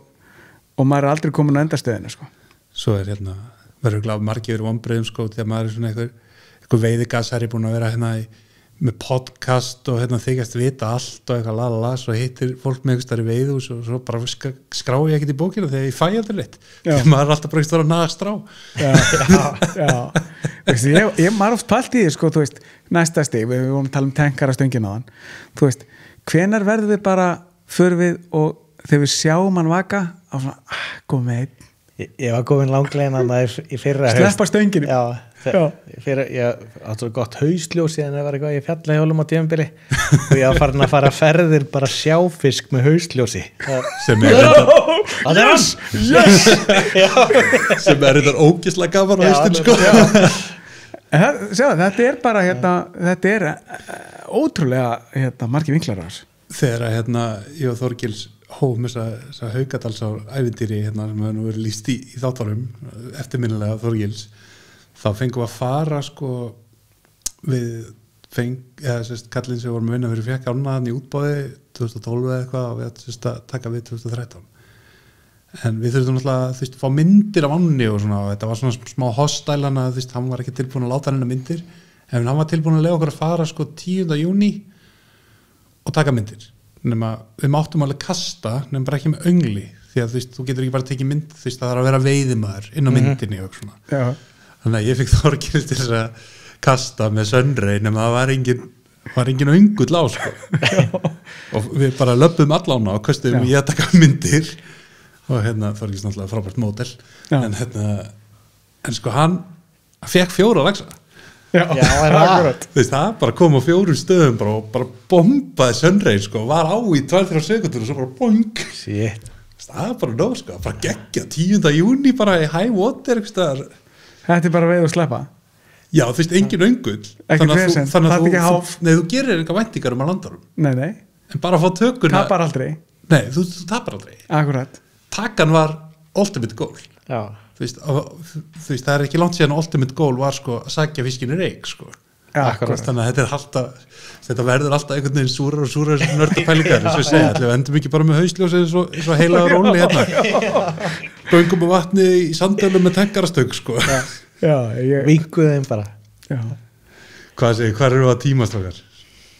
Við erum svona að detta í klukkutíman. Já, við erum nógan tíma með þér. Ég getið mallað alveg eitthvað lengur sko.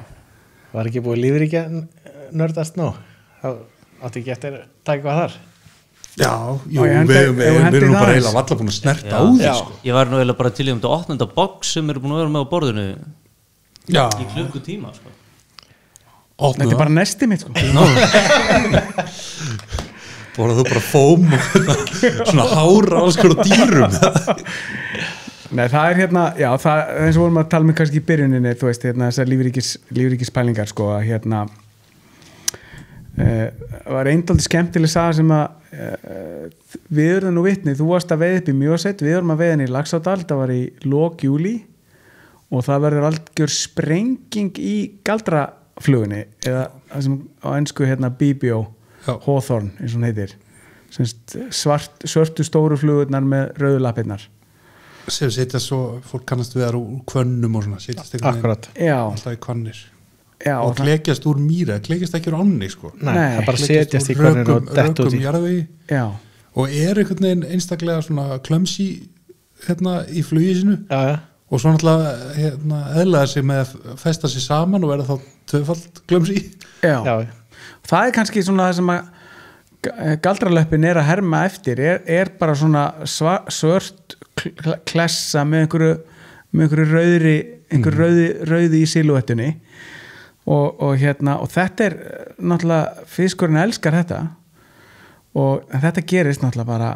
þetta ekki eitthvað sem þú veist hvenær gerist, þannig að þú þarf bara að vera á réttum stað, réttum tíma þegar þetta lendir í gerist. þessu einu svona 10 ára fresti En þetta eitthvað magnaðasta skordýra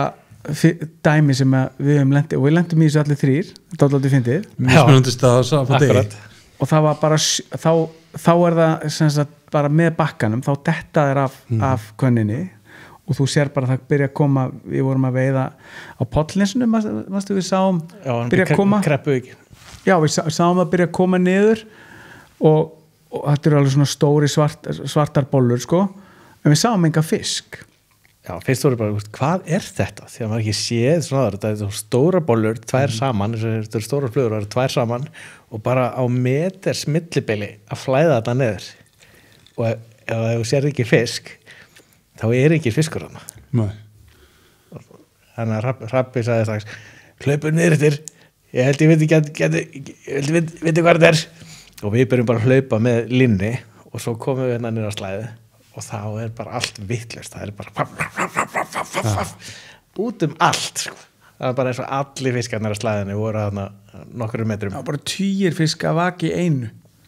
Vá, ég man eftir þessum degi 5 pund plus, skilur að vaki einu, þú veist, stórir þú heyrir bara skollan að skella saman, skilur og þetta streymir þannig og alveg við bakkan, það er alltaf gerast við bakkan, þetta er ekki einhverstað lengst út í á og þeir verða bara og þeim er alveg sama, þeir verða ekki styggir, þetta er bara, þeir eru bara að tapa sér í grækinni, sko að geta þetta og það bara á sama tíma var að gerast þér upp í Mývatnssveit. Nákvæmlega saman tíma, þetta er þegar Bjarni tók fræga lönnsinn með frunni hérna já. á Akureyri makkariðinn já, við sérst áttum að fara að gæta þarna, byrja eftir hádegi það hefur sérst söndust ágótt í það var bara ekki 2-3 daga eða eitthvað söndum að keyra kvöldi áður og fá sérst, í staðin fyrir að rukka kúnnan eitthvað verið aksturinn þegar það var fullt að lausa stöngum við myndum bara fá að veiða þannig morguninu við myndum nenn út eitthvað og ég kíki þarna út og það er ekkert að gerast ég á nú vídeo eða eitthvað svona seifa eitthvað Snapchat story sko að byrja með eitthvað svona þú veist, einn og klinka með eitthvað og gaman og svo bara labba yfir brotaflóð og þá er bara hvað er í gangi sko og ég man ekki hvað, þú veist, ég hætti fyrr og eitthvað, því að þetta var bara orðið helds vinna ég var einn og ég var ekki með háf með mér eins og en ég held ég að samt að landa sko vel á 30 sko. Og var þetta fyrir bakkar líka? Já, þú veist, í vídjón er ég bara að sitt bara, en þetta er svolítið þú veist, þetta var, svo færðist þetta þessu utan líka, því að það var greinilega, þú veist, þetta er svolítið svona ringiða sem kemur hérna í gegnum stútinest og þetta var greinilega bara komið út allt sko, en byrjaði bara í sandirum alveg við bakkan sko. Þetta kristallast líka aldrei í sko, hvað þú ert stutt komin í sandala speikinni sko. Okay. Þú fóst upp í, hvað það er, 20 og eitthvað Já. Við tókum sikkur að 2, var það ekki? Jó. Já. Og þá settust við bara niður og fórum bara að humma. Þarna væri náttúrulega þræll þess að vera alveg með sko 100 followers eða eitthvað á Snapchat sko. Þetta var þetta, við ætlum að vera rosa cool, við vorum rosa sattir sko, þú veist, eftir gætari það var svona, fengum við einn morgun mitt frá eftir gætari og við sáum þetta og við erum bara að taka myndir og hafa gaman og fylgjast með þessu svo nú fyrir bara að tökja sikurt fiskinn og svo bara köllum við þetta bara fylgjast með og erum herramenn. Svo gerum við það, bara strax bara tökum við fiska og við bara landa og svo settust niður og bara shit, við erum heldur cool bara hérna er bát Mér aftur út Mér fannst þið samt flottur að fara fyrir heim og senda svo Bjarna bara, já, Bjarni, til hann ekki með þessa ákvörðun að fara í Lönns, því hann hringdi með þetta morgun ég held ég verði bara hérna, kærastan er á Akureyri og ég held ég taki bara bjóðin í fisk dagsins eða eitthvað röpp Þetta er legendary, þetta er einhver epikasti morgun sem ég bara átt í þurflug við sko. Hvað fekk hann að borða, var eitthvað gott? Það var eitthvað fiskur dagsins sko. Man þetta, já eitthvað sushi pizza eða eitthvað, já, sushi pizza Gekkja. En þetta er með svona moment, þannig að hérna, þú veist, þessi og eins líka þessi vorflugu moment á kvöldin, þú veist, það er sama, þá er bara í ljósaskiptunum, þannig að í hvern þurrflugumenn að halda áfram alveg inn í síðustu mínútu eða myrkur ef að valið þetta fleiri og fleiri ári að hafa frjálsan veiðtíma sem er náttúrulega ein umræðan hérna fyrir okkur silungsmennina þá er náttúrulega rosa þá er bara öflugast að öllu það eru ljósaskiptin og það er aldrei sorglegt að við erum ofta hægt að veiða þegar ljósaskiptin er að byrja við hásumarið. Það er hræðilegt. Það er bara hræðilegt, það er bara eins og að við erum líka ofta að fara í lunch bara þegar því að eins og við rættum heldur síðast líka því að hafgólan getur bara stilt klukkuna 4:00 ef hún er ekki komið 11:00 sko. Akkurat. Já, en mér finnst eins og hérna veiði rétta eigendur sé að skilja betur okkur sem viðskiptavinni í silungsveiðinni að þetta þarf að vera aðeins lausara í tímanum svo menn hérna getur upplifað þetta og tala ekki með svo margar ár veið og sleppa það er ekki að taka neitt frá neinum þó að hann sé að veiðin í ljósaskiptin sko. Þannig að hérna bara upplifun sem að bara ég óska hverjum veiðmanni að eignast að það er að upplifa ljósaskipti þar sem að fiskur er til dæmis að taka þessar stóru vorflugubúpur og lætin eru þvílík sko. Þannig að hérna já, þannig að þetta eru þessi moment, það er þessi hérna galdrafluga þegar hún er að koma á könninni, það eru kattisklökin og svo er það hérna dröfnumið, pinnarnir sem standa upp úr þegar að hérna, sem er í gangi allt sumarið, sumt er í gangi kannski meira mitt sumar, sumt er síðsumar þannig að þetta er eitt af þessum lífríkis nördapælingum sko, hvaða fluga á hvaða sísón sko. Slatta rigmít tegundum hana. Já, og svona alltaf bara hérna aðal fæðan hérna bitmið sko, hérna það er líka rosa skemmtilegt hérna heldur við talaðum með líka síðast þegar eins og silfurperlan sem er svona fræg urriðaflug sem er svona svört með svona silfri oft tvíkrækja sko voru normenn minnum ég sem að byrjuði að veiða á þetta og þeir kostuðu svona þverkostuðu þessu og menduðu og hún leta hann að sökkva tvíkrækja, menn var ekki mikið kúluhausum þá sko, hann aðeins þingri sökk og svo þegar að strektist á línunni að þá skýst hún upp hjá þeim og þá voru tökurnar að koma eins og rykmið eins og bitmið af því að bitmið sko það er aldrei áhægt sko klekst út sko, flugan kemur ekki eins og venjulega því að flugurnar er að klekast út svona hilkjum á yfirborðinu en bitmið það klekst út á slíinu á botninum tilbúin fluga tilbúin koni vangir og það kemur loftbóla sem er eins og silfur og hún skýst upp á loftbólunni þannig að þeir sjá þess að verður rigning á yfirborðinu það er þegar það er að koma í gegnum vassflutin og hún stoppar nánast ekkert á filminni og fer bara beint í gegn þannig að fiskurinn þegar þetta er í gangi þannig gallið með þetta á móti kattis hérna vorflugunni er að það eru fáar stórar púpur þannig að þú ert með það og hann er að taka hann mjög líklegt að þú náir að setja í sko þetta er ekkert alltaf veisla þegar þú stendur aukstaðar ofalega upp í Mývatnssveit og það lítur út fyrir að það sé að rigna hellirigna en það er ekki blautur þá er það er oft þannig að þetta er svona það er svo mikið fæða það er oft svona erfiðustu vaktinanum já,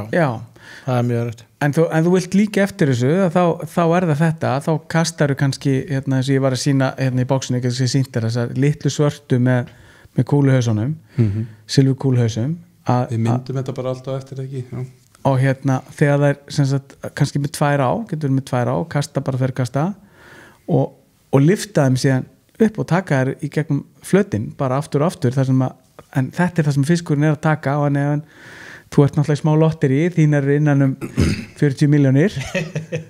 en ef þú ert að kasta á fróðu þín er stærri það getur nefnilega hérna, og hreyfist kannski aðeins raðar eða eitthvað sem triggerar hann, alls konar þannig að þetta er annars svona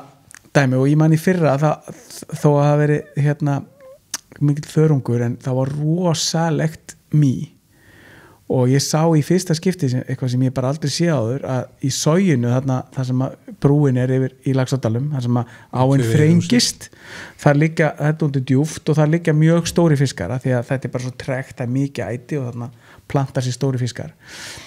að það var svo mikið að það komu svona flekar, svona svartir flekar fljótandi, þú veist kannski 1000 mýflugur í einum fleka Væntanlega meira en 1000 Já, svona eitthvað bara milljarðar. Já, meira þannig þú gætt bara tekið hendina onni og kom svört upp 700 og eitthvað þegar hann fór fram hjá mig flekin náðu ekki að læsa þetta Já, þegar ég kalla á hann og misti tölunar sko, hann hætti að Já, telja þegar þú sagði 568 svona rólegir en þá koma þeir upp í yfirborðið þessi ríka drekar og þeir eru að skópla í sig þessum flekum Já og ég hef bara aldrei séð annað eins og krókudílar, þeir voru bara rétt undir yfirborðinu, svo kom fleki og þá svona veltust þeir svona til hliðar og svona gúbluðu þess í sig, þetta var alveg ótrúlegt að sjá þetta Skíðiskvalur bara Já, þetta var bara svo skíðiskvalur Það nota þetta, skíðiskvalur þetta er ný líking á Já, hann er bara fylltir, hann Þannig að er ekkert að taka eini sénsins að ná sem fiskum er bara með skuttli Já, bara, þú getur verið með nakin krók þannig bara að vona hann gúlpi á þinn stað þannig að þetta er önnur þannig að það er svo gaman að skoða þetta lífríkja því að ef maður er ekki að pæla í þessu þá einhvern veginn sér maður þetta ekki þetta er svo skrítið maður upplifir þetta ekki ef maður er ekki að skoða hvað er í gangi en svo er svo gaman að ná þessum tengingum skilur, það er ekkit alltaf bara gaman að veiða á skörmjövermi út í að virkar endalaust það er líka gaman að bara svona, heyrðu, snúa við steini og bara reyna að lesa hvað er í gangi og svo krakka, það er ákveðin segjur líka, þú veist, þannig ég getur alltaf skörmjövermi Já, en svo er þessi aftur komin í þessa lífsbyggi að maður er ekki búin að fá neitt og maður er með skörmjövermi og þá er sem að þurfa að taka 2 skörmjövermi áður maður fer skilur þetta þurfir að róa sálina ná einhverju sjálfsöryggi og sjálfsvirði í gangabakkanum þá ertu tilbúin að fara í tilraunamennskuna þetta er svo skemmtilegt Ég get samt með sannig sagt eftir að hafa verið mikill skörmjövermi maður 2014, 15, 16 þá á ég engan skörmjövermi það er mjög djúpt á honum Til hann ekki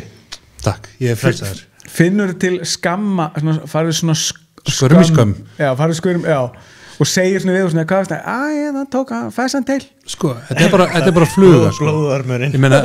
ormar eru partur af náttúrunni sko og ég veit þegar maður var að drepa fiska í Þjórsá í Kanada sem lág undir háu barði sem var að molnúr í vorleysingum þeir voru tróðfullir á ánamaðki sko þannig að það er ekkert sem segir mér að þessi fiskar sé ekki borða ánamaðka og maður oft eftir rigningar bara í Laxá þá sér maður ánamaðka fljótandi fram í sér sko. Já, það eru ánamaðkar lifa á botninum þú veist að þú veltir steini á botni í Laxáni, það eru ánamaðkar undir steinum og onni vatninu sko. Já, en það eru samt ánamaðkar sem festast þar sko. Þeir líf ekki það sko. Þú sér það á samaskapið þegar rignir og skríða ánamaðkarnir upp úr Ef þú farið sjómann upp á þetta, hvernig var útkláða þetta? Við getum farið í sjómann eða leist þetta vitiborðnum menn Það er eitthvað sem heitir Fentifex eða eitthvað sem eru svona rauðir litlar ormar en þeir eru miklu minni en sem sagt ástæða fyrir að ormanir koma upp á nóttinni því að ormanir andi gegnum húðina og þeir ná ekki að anda að sér vatni þeir verða að anda að sér lofti Ég er samt með myndir af þessu þannig sem talum taka þannig okay. En byrjum frá því, það er ekki það að veiða með skvörmi ég forðaði skvörmi af því að þetta var svona gateway drug eitthvað, ég sá fólki í kringum mig þegar það setti skvörmi þá tók aldrei af þannig að ég ætla bara að sleppa þessu og nota einhverja aðra flögur Þú varst ekki komið með tenkara á skvörmi Ég er náttúrulega að gera það en það var tilvílun að þegar ég endaði með tenkarastöngina þess að síðast fiskur tók að tenkarinn í dalnum þá var ég í Kattisholli og veiða með stráki sem átti bara skvörmi og ég var ekki með neitt nema bara stöngina þannig að hún var ekki á flugubóksinu mínu Það er eins og að fara sko klæða svo upp í ykkur sérsömu silkijakaföt fara svo bara á Monte Carlo og sýta 1000 kall í kassan og fá sér eitt kaldan sko. Það er bara einhvern veginn þannig Það er ekki speklætt En svo er þetta líka þannig að þú veist ef einhver fluga virkar rosalega vel að eins og til dæmis Alexandra hún var bönnuð í Bretlandi þannig að þú veist það koma flugur sem að bara verða algjöru hittirar og þá eins og það svona maður finnir svona, já, heyrðu ég ætla ekki að nota hana alltaf Ég meina það sama með Francis já, maður eru þrjóskast þegar við ekki Francis akkurat. en svo stendur þú veist 100 árum setna kemur hérna, eftir að Alexandra kemur hérna Veiðiflugur Íslands með Jónika þar stendur að Alexandra er falleg fluga sem að flestir er í bóksinu en ekki sérlega veiðin akkurat ég veit mikið á Alexandru sem strákur þannig að svo allt í hennu bara virka hann ekki þannig að eru þá flugur þannig að fiskarnir myndast eitthvað ónæmi fyrir henni klárlega einhverju leiti það sem er mikið veitt og sérstaklega sem er vittuslega en ég held að það sem kannski ekki tilfelli við Alexandru, þú veist, hún alltaf bara með bara öðrum efnum sem að koma á svona, þá verður þetta bara það verður alltaf meira veiðála og þú þarf bara einhvern veginn að komast nær fiskunum og það verður erfiðar aldrei En allir þetta erfist ef að lærð hérna hegðun, erfist hún? Sko nú verður að tala um að maður geti erft áfall sko Getur ákvæmi fisk erft það að hafa verið landa á sleft erft það áfall Já, bara lítið lýsir En aftur að skvörmi sko hérna, ég tók eftir því þegar maður er búin að vera mikið svona að runga þessari púpuveiði og menn hafi trú á púpuveiði og minni púpum og svona þegar skvörmín kom sko þá fóru strímerakallinir og þeir svona fyrst að treysta sér í að brúka þetta þannig komin ánamaðkur fluga sér líkir þetta ánamaðk þetta er eitthvað sem ég get treyst á og prófa þá púpuveiði þannig að ég held að sko skvörmi sé mikilvægt gateway drug En fann ég smá fordómatón þegar þú sagðir strímerakallanir Já, klálega ég fer ekkert í grafgötu með það þú veist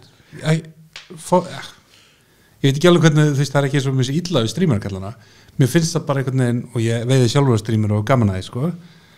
en mér er svo galið að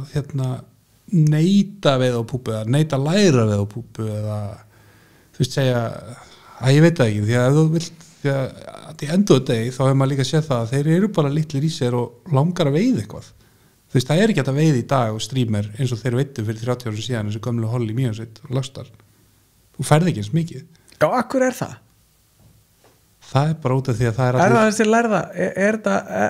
erfist? Meira álag og erfiðara Já, eru fiskarnir brendir þú veist, þú veist, er þetta eitthvað survival mekanismi að því það er svo svakal áhugavert að skoða, þú veist, þessar lærðu Svo var líka bara geggju veiði í Mjönsveit og fá bara 5 að vakta eða eitthvað Já. Nú getur við fengið 25 að vakt Já. Eru þið búin að fá Nobler Seneca eða eitthvað? Bólefni gagvartur Bólefni gagvart strímöðir Skemmtilegustu tökur sem maður fær er að draga strímir hratt rétt undir yfirborðinu það er gjörsamlega galið sko Svo er allir bara að skemmta sér hvað sem þeim langar að veiða each is own þú veist mér finnst allan að skemmtilega þetta veið strímir og svona ég gæti ekki veitt strímir í 30 ár á þess að hugsa er kannski eitthvað meira sem ég geti verið að gera það annað en að bara kasta til liðar, taka 2 skref og stripa ekki eins og við veiðum að því við erum alltaf að hugsa að fara eitthvað og þróa okkur eitthvað en það er ekki endilega veiði fyrir öllum heldur bara fara 2 hóla ári og kasta strímir og fá fiska og allir gata gaman sko, já nákvæmlega eina sem trufla mig við ef ég er að nota strímir er að ef ég gleymi að taka agnhaldi niður mér finnst aldrei mikið svona mér finnst þetta aldrei brútal þegar að stórt agnhald á stórum strímir þannig að því að þingverðla örriðin er að fara í ganga að maður missir ekkert fiskana þó að það sé agnhaldslösi strímirar sko, en það fyrir miklu betur með fiskinn sko, þannig að þetta er líka sálfræði strakiti að þegar þú ert að klípa niður agnhaldið og ert að fara að kasta fyrir þingverðlaurið og hugsar missi hann kannski út af því að þetta gerist og ef þú missir hann þá er það pottið þess að kenna sko. Þannig að þetta er svona þarna þarf maður að stökkva yfir svona leap of faith eins og við köllum þetta sko, að láta bara hafa bara trúa því að þetta virki alveg vel án agnhalds sem ég hef 100%. Ég hef lent í svona momentum sko, bara kunni missi 3 fiskir röð og hann bara, nú vil ég fá bara agnhald bara, ég er hættur sorry, ég er ekki með agnhald ég held að gæðin á krókun sé oft orðið þar, veist, líka þegar við séum að svo púbónum þeir eru að beigja krókana aðeins inn og þannig að þetta heldur rosalega vel, finnst mér. Já, þetta er svona extra long þetta er bara flott tækni needle tip, bending needle nose eða hvað heitir þetta og það Fer mikið betur rennur með þetta ekki fiskinn, beint sko. út eins og hitt. Nei, Já. þetta er hérna og svo svona þetta er svona svolítið eins og lúðukrókur gamalt. Já, og þetta er bara briljant, þannig að hvet menn sem er að fara í vorfiðinu núna að hugsa þetta eins. En út í vorum að tala streamerveiði Já, og hérna vorum að spjalla Gunna hérna í veiðfélaginu áðan hvað þegar við Íslendingar erum alltaf svona aðeins eftir á bæði í Silungsveiðinni og svo og bara fóru í bara lífinu veiði líka. bara- Já, eða þú veist bara ég ætla nú ekki að fullum það en Nei, einhvern nei, veginn segir svo. þú veist, við erum ekki alveg sko, hvað maður segja þungamiða þróunar í stanguði sko, þá vorum við myndið að tala um sko spúnaveiði, þú veist, hvað sem er að pólsku hérna Íslendingunum standa okkur miklu framar þar sko, alls konar pælingar, við erum meira bara svona, heyrðu, er þetta ekki bara skeið sem búið að bora í báða megin, segurnagla öðrum megin og einhvern hinum megin og svo bara hendu og hífum inn sko, Já, þeir eru með alls konar tækni við þetta sko, já, en var þetta strímið við hérna sko, þá sá ég magna sko veiði gerða í Mýjasveit, þá varum við 2 bandaríkjamenn sem að vildu bara kasta strímur og þetta er svona, það er sko bandaríkjamenn konur heilanring sko púpuveiði og júruniffing þykir mjög hallarslegt þar. já. Núna er aðalmálið að vera meat slinger kasta svona stórum strímurum sko, bara Það er rosa 20 fúlir sentimetra. þetta sem kalla Euronymphing. Já, það er bara it's unpatriotic sko. En svo er líka En þeir kasta þessu sko, svo er eitthvað klára þetta bara heilsökati línu bara hraðsökati með stuttum töfum og þessu risa, kasta þessu bara svona sömu vegalengd og þú verður að júrunimfa eða kasta púptökuvara og svo strippaði bara eins og það er að lífa að leysa 2-3 taka 1-2 skref og svona veiðaði bara í kringu sig, vaða bara út um allan fokkin daginn, þetta er svakalega vinna en þeir veiða alveg fárulega á þetta sko og stóra fiska. En finnst ykkur ekki geggja sem að kanninni fann að gera með myndavélarnar fyrir framan spúnana? Þannig taka mynd af spúninum og gettunum og þetta elta. Já, eins og bassfessing. Þetta ég býð spenntur eftir myndavél sem að maður setur fyrir framan þurrfluguna maður. Sjá alla fiskana sem að koma næstu því og hætta við. Við töluðum einhvern veginn að grínast með að sko, helvíti ef það er til, þá er það líklega að þú farið að sjá alla fiskana sem koma og hættu við því að drakka og dýfsti staðurinn helviti er þegar að þú veist það tók en þú varst að horfa eitthvað annaf eilíða þessu. Náttúrulega það góða við Laxá er að maður sér illa onni hana sko. Þú veist, ef þú getur staðið upp í brekkunni frá hann vörðuflóð og horta á alla fiskara sem eru þar þá liður þessu fá þetta sko. Líklega þú veist, það eru sko púpaðir að fljóta fram í örgla 100 fiskum í hverju kasti sko. Já, þetta er geggjað. Við reyndum þetta nú hérna, ég og Þorgil settum einhvern tímann eða ég og Bjarni settum GoPro myndaðal og flótolt og slökuðinu í svægið. Ég var með þér. Já, alveg. Við sáum nú bara 1 fisk. En skygnið í Laxá er líka einmitt þannig að það er kannski ekki alveg. En ég held að við værum að fara að sjá alveg sko torfurnar. Já, við vorum líka búin að veiða þannig sko dagann og undan að það er búin að vera bara standandi mók. Og þetta er miklu meira en þú veist, hún er græn eða þú veist, þó hún virki tær þá er hún bara svo mikið af tæjum og hann bara felst svo rosalega vel í þessu slí og þessum steinum og með þessu hlépara munstri að það er erfitt að sjá hann ef mann sé að vaka sko. Þetta er sannlega hans náttúrulega einhverju. Já. Eitthvað sem ég vilja bæta við strákar á hann við fyrir svona kallda. Herri, ég minn á hérna, það er ennþá laus einhver 2 pláss eða eitthvað á Silunganámskeiðin hjá okkur hefni hérna, endilega kíkið inn á fyrstpartner.is, námskeið Akademía, man ekki alveg hvað þetta heitir. Já, ég ætla bara, ég skal koma með Nei, ég ætla bara, mér finnst bara að því að er svo gaman í þessum pælingum að mér finnst svo rosalega jákvæmt hvað eru margir ungir að koma inn í sportið eins og ég heyrði þú voru að tala um hérna í hérna flugveiðsýningunni sem var mjög skemmtilegt og það er að koma hérna og silungsveiði er að verða bara listgrein nánast og menn er að taka þetta dálítið alla leið og allt þetta efni sem er í boði og þú veist og það er svo margt hægt að gera hérna, þetta land er algjörlega ónumið á stóru hluta í veiði, það er endalösi staðir sem að menn halda að sé ekki en það eru rosalega margir staðir sem eru ósnertir og bara út af því það er kannski langt að labba skilji, þannig að við erum að fara að sjá hérna næstu árum og áratugum bara gósen tíð fyrir þessa nörda sem að er ennþá að hlusta að sportið bara dýfkast og hérna og er að vera skemmtilegra og hérna þannig að mér finnst þetta finnst það rosalega jákvæð þróun í veiði pælingum, hvað menn að fara með alla leið. Hérna, það er nú eitt sem ég á næst ég búin að gleyma, en ég get ekki sleppti að spyrja ykkur víst ég með ykkur. Ekki spyrja slæðuna. Nei, slæðan er komin. Slæðan er komin, já. En hérna, fyrir 2 mínútur síðan, þegar ég talaði við ykkur síðast í flugukastinu, þá voru við einhvern veginn Hrafn að byrja Óli að púsa ismobúfur. Balsa við og mála og svona. Já. Sko ég hef aðeins kastað þessu með einhverjum málagri, en getið þið sagt okkur svona hvernig þetta hefur reynst? Nú er komin 2 ára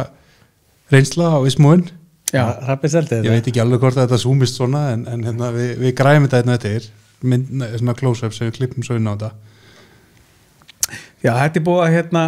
Þetta er þessi 3 kattis eftir líki sem svona marrar í yfirborðinu. Við ætlum ekki að segja frá þessu að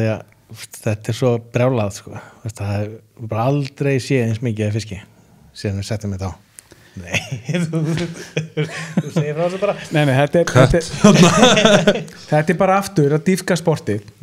og prófa eitthvað nýtt og síðarnar hafa verið mjög snið ef við erum á Instagram eða eitthvað og ismopúpan kallaði þetta hashtag ismopúpan og það eru leiðbeiningar hvernig þetta er búið til og þetta er svona tálkaður balsafiður sem á að gera flugmódelin þetta fæst í bík og föndubúðum tónstudósinu og handverkshúsin Dalvegi þeir eru með svaka úrval í þessu og svo bara skerðu niður þessa búta og púsar og málar og svo setur epoxy yfir og þetta er svona handverk þannig að þetta er svona cirka einhverju klukkutímar í hverju púpu og skemmtilegasta er þegar maður kannski þið veitu oft maður að sína félaganum kannski maður nýti nokkra skemmtilega flugur æðislegt, má ég kannski fá 2-3 þessari og það er svona fyrsta skipti sem ég finn svona og það kemur einhver svona rödd svona, alveg saman hert, já, það er ekkert mál og svo finn ég til svona til að hætta að sína mannum þessar púpur ég gerði svona 15 svona fyrst, og þetta tekur marga dagar sko, þegar þú ert að mála, þarna, lakka þarna, þú þarft að líma þetta á öngulinn þarna, þú þarft að sko svo þarft að nýta fluguna og fálmarana og allt það líka akkurat og ég veit, svo var mamma svona, já þetta, hvað ég er bara að gefa flugu, svo fór eitthvað svona pæli ok, þú ert að selja fullt af flugum ef þú ætlar að selja svona flug hvað myndi hún kosta sko? Og það fór ég svona eitthvað, ég er nú með pappa hérna að mála þetta og svo alltaf þetta eitthvað, þú veist, þetta er bara svona 6.000 þetta er bara eitthvað og þá er þetta á dagsbrúnatakstunum sko. Þetta er novelty sko. en svo fyrir nú að sko og svo endist þetta ekki neitt og þetta lendir eins og í stein, glófið Þeir reyndar eftir handverksmanninum Já, það er ekki eins lúkir og því Nei, alls ekki, ég er búin að brjóta og tína fullt af þessu en málið er það sem akkur er þetta sniðugt, akkur er þetta gaman